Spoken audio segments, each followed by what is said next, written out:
Thank you so much for tuning in today. I'm Ask Dr. Victoria Hart, and today we'll be speaking on peace, peace of mind, as well as peace in the world. I'd like to give credit to any of my messages that come from many books that I've studied on my journey of getting 2 doctorates and a master's degree, yet the main books that I'll probably speak through are the Bible, Course in Miracles, and the Law of Life Studies. So let's just bow our heads in prayer. May the words of my mouth and the meditation of my heart be acceptable in your sight, O Lord. Unquote. So let's speak on peace today.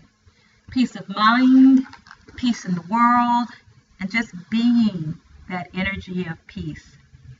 I'm going to open up with a quote from Ralph Waldo Emerson that speaks, "Nothing can bring you peace but peace yourself," unquote.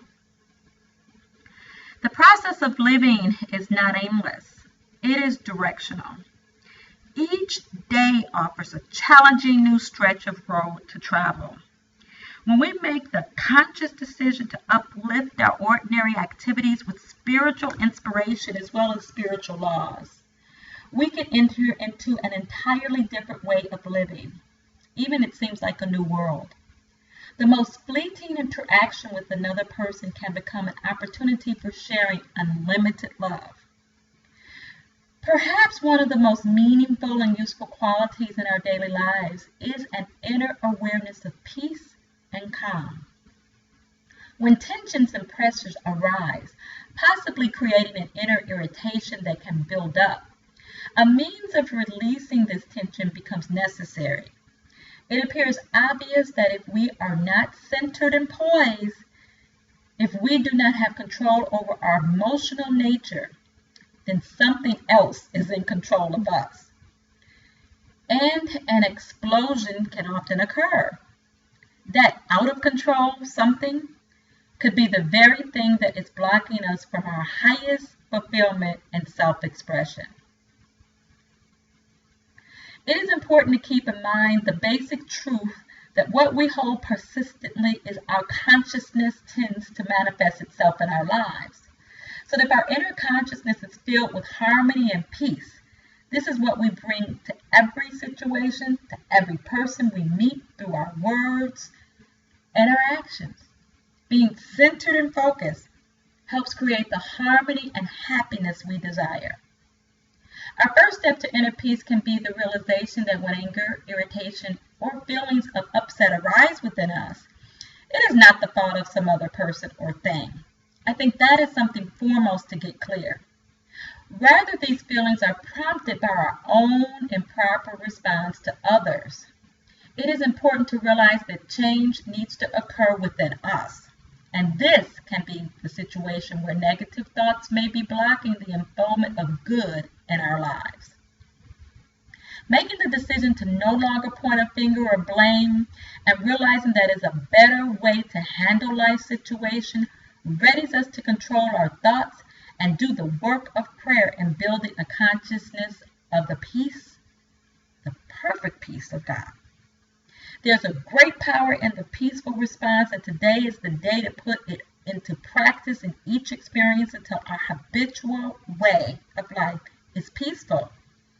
Our entire consciousness of mind, body, and spirit can be harmonious when in the present moment we respond with peace to whatever comes before us. If we can be peaceful right now, we can be peaceful in each unfolding moment until our nature is that habitually of peace. It could be helpful to take a reflective look at our responses to life at the end of the day. I have done that for years. We can look at our actions and our reactions objectively and allow the time to review and focus on the positive results. Like how could we have acted more differently in a higher way that would reflect the God in us? Should a conflict occur, the first step on the path of peace is to shift our attitudes. The way we perceive a situation can be more important than the circumstances of that situation. We know that by transforming ourselves, we transform the world. Reaching out from our center of peaceful power, we can create new resolutions, new possibilities. In peace, our entire being becomes a place of prayer, a holy temple set on a hill. And in closing, George W. Cummings Sr. said, quote, "A man or a woman who smiles with ease possesses one of God's greatest gifts, a peace of mind," unquote. The Dhammapada, which is a very spiritual book if you haven't read it, it's quoted as also saying, "The wise can direct their thoughts, subtle and elusive, whether they choose. A trained mind brings health and happiness," unquote. So know today that if anything I can do, you all have my Ask Dr. Victoria at lightyourpurpose.com. But my main gift to the world is being that solid, centered peace, as well as much as I can love, reflecting many studies of world religions, but mainly Jesus. So I come to you today just to remind you that know that there is a reason that you are here on this earth.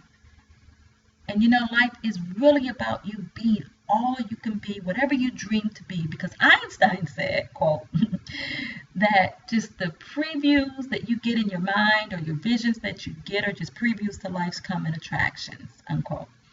So just know that there is a reason of being, and know that believe in yourself and your dreams, as I truly believe in you. Thank you for tuning in.